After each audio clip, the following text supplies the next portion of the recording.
Good morning, human geography students. This is Mr. Clark. Today you're going to be tasked with reviewing Unit 5. So I'm going to go over your expectations for today. First off, if you haven't already done so, and people are a little late on doing this, go to the FRQ review sessions. There we go. Sheet that I have shared with you guys. Click on the sheet that says May 4th to May 8th, and you can sign up for some review slots today, Wednesday, or Friday. In the event that those fill up, you're welcome to sign up for a slot Tuesday or Thursday, or in one of these alternate time slots down here. Please sign up first. If there are any slots open Monday, Wednesday, or Friday, fill those up first since they're during class time. And then once those slots fill up, put your name in either Tuesday or Thursday or one of these slots down here. If you want to schedule a second one, like a follow-up one, feel free to do that.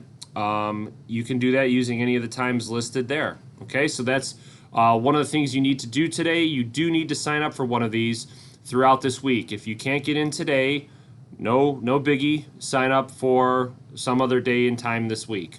Okay, I'm also expecting you guys to go through these slides, and I will also be sharing in an email 2 videos that other AP Human Geography teachers have made on Unit 5 Culture. They're about 45 minutes each. So if you want to watch them all today, you can. If you want to spread it out during the week, you can. But again, these videos are great resources to use to help you prepare for the exam next week. So do that. Earlier today, I emailed you an 18-minute video with what you need to do leading up to the exam. So check that out at some point.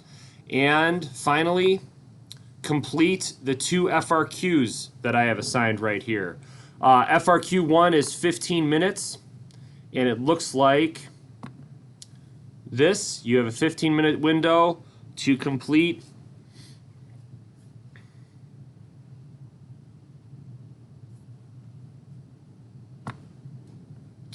this question.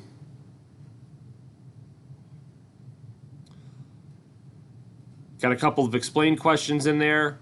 I couldn't find something in the AP question bank that had just describe and explain, but this is pretty close, and it's 3 questions within an FRQ, which should be pretty similar to the 15-minute time limit that the AP is going to impose. Ignore this at the top, says you have 25 minutes. Ignore that. You have 15 minutes here. Okay? So that's one of them. Here is the other one. Let me go back. For FRQ number 2, Unit 5, click on that. This one you will have 30 minutes. And this is important. This is a 2 stimuli question. I couldn't take parts of the question out. So you're not going to see something like this on your exam next week because it's way too many questions. You're not going to have 7 parts. What you're going to have is probably 3 to 4 parts. So what I'd like you guys to do, don't worry about part A. I'd like you guys to pick 3 to 4. I want you to pick 4. I want you to pick 4 of these questions. So you could do B, C, D, E. You could do D, E, F, G. The reason I'm having you pick 4 from this bank of 6 is because you'll notice you got 2 describe questions, you got explain, you got to compare and explain. So again, I want you to pick 4 of them and see if you can do it in a 30-minute window. I give you 30 minutes because on the exam next week you'll have 25 minutes to type in your answers and then a 5-minute submission period. So let's see how you can, if you can get this entire thing done in 30 minutes or less. All right, so again, pick 4 of them. So like when I grade this next week, I'll notice where you guys put your responses in and where you didn't put your responses in. So if you're getting zeros on like A and then you didn't do B and C, don't worry about that. Just focus on the areas that you submitted responses to. Okay, so you need to do that. All right, the slides. Now I'm just going to run through these really quick. You guys are on your own to review these and then watch the video this video that I made and the 2 videos that the I'm sharing with you in an email from other AP Hugs teachers. Unit 5 looks at the role of culture. It looks at the components of culture. When it talks about cultural patterns, that means the different types of culture that are out there, the impact it has on the landscape, and how it's diffused. That's really the main emphasis of this unit, okay? Topic 1 looks at the different types of culture, looks at what is known as a cultural trait. So make sure you know what a cultural trait is. You can identify examples of cultural traits. You can explain what cultural traits are and how they vary by region in the world. You may have to compare folk cultures with popular cultures in the world. You may have to identify and explain an example of a popular culture today and the effect it has on a landscape. Here's landscapes. So here's a good example, guys. Here's our landscape. You think of Woodstock's landscape, you think of Woodstock Square, you think of the prominent buildings that are on the square, the types of architecture that you would see there that's more reflective of Western Christian-style architecture. But then if you compared that to a square in Beijing, the capital of China, it's going to be markedly different. You see a lot of representation due to politics, red square, red with the color of the Chinese communists. You have the elaborate Asian-style architecture that you'd see here on the Tiananmen Square. And obviously, the language is different, and possibly the styles of dress are different. Okay? The political representation is different as well. So that's a good example here of contrasting cultures and the effect it has on a landscape. You may also have like an example of popular culture landscape. When you think of Route 47, you think of McDonald's, you got Wendy's there, you have Jewel, you have some of your major businesses, Western style popular culture. But if you travel to other parts of the world, maybe you still see a McDonald's, but a McDonald's with a different style of menu to reflect religious variations in language. You may see people wearing different types of clothes that's more reflective of their landscape. So again, you have to be able to compare landscapes based on culture. You might have to describe a Western landscape versus a Eastern or Asian style landscape, African style landscape. And just think about the changes you would see if you traveled from Africa or LDCs to MDCs, things like that. Cultural patterns. Make sure you can apply the ideas of a centripetal and a centrifugal force and how it relates to culture. Some cultures can act as centripetal forces, uniting people. Lingua franca is a good term to use here as that common language used in business or foreign trade. But it also can play a centrifugal force as if you have this minority culture that's trying to get representation and then wants to secede, resorts to acts of violence or terrorism. So know how language, religion, and ethnicity, Group 3 did a really nice job here of discussing language, religion, ethnicity, and gender as how it could be both a centripetal and a centrifugal force here. Make sure you know the types of diffusion. Make sure you know expansion diffusion, stimulus diffusion, contagious diffusion, and hierarchical diffusion.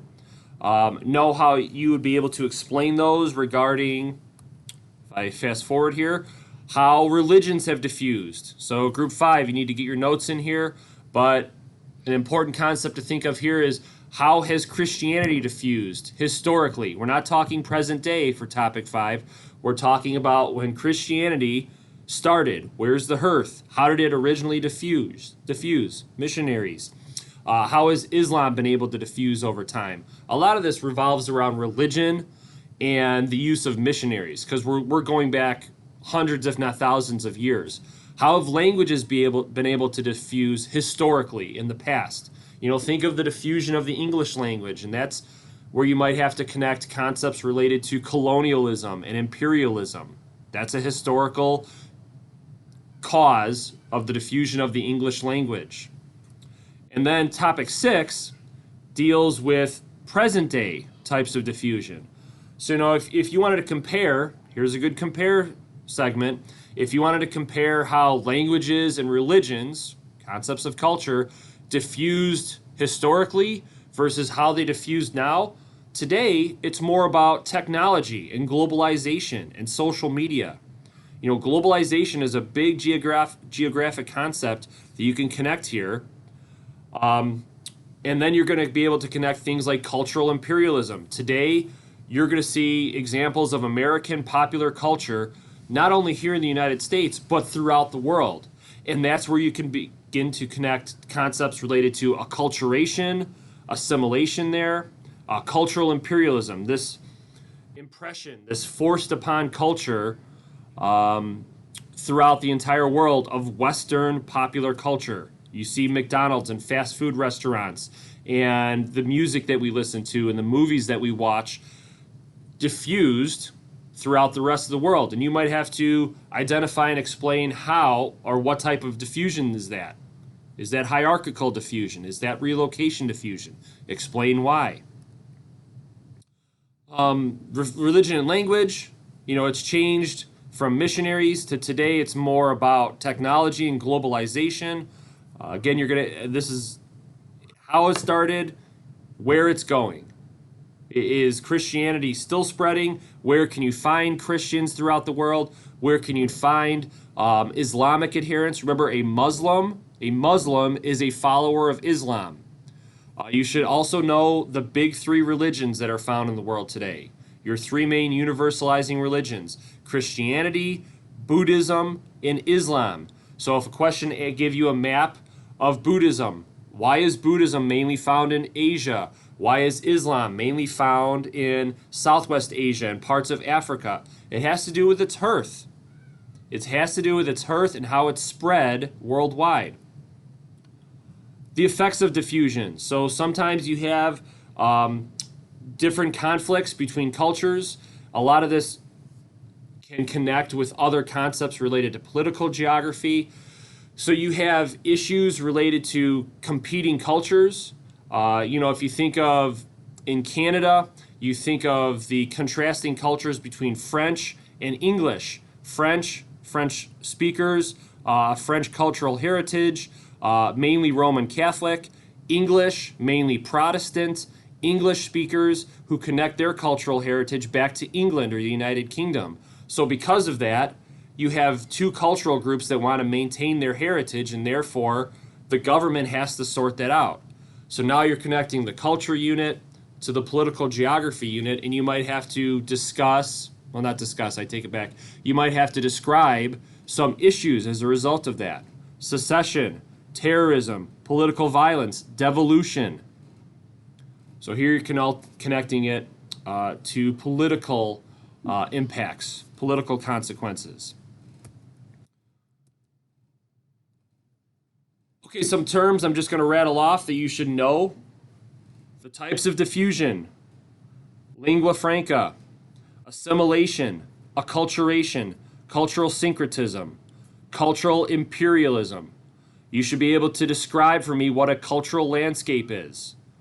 Popular culture, folk culture, hearth. Make sure you know what a hearth is. And you can identify on a map where a majority of Christian adherents are. What an adherent is. An adherent is somebody who follows a certain religion. Where would you find the majority of Buddhist adherents? Where would you find the majority of Islamic or adherents, aka Muslims? And the effects that has in the world today. Make sure you know what imperialism is. So go back, check out these slides, watch the 2 videos that I shared in the email with you. And if you have questions, let me know. And have a good rest of the day.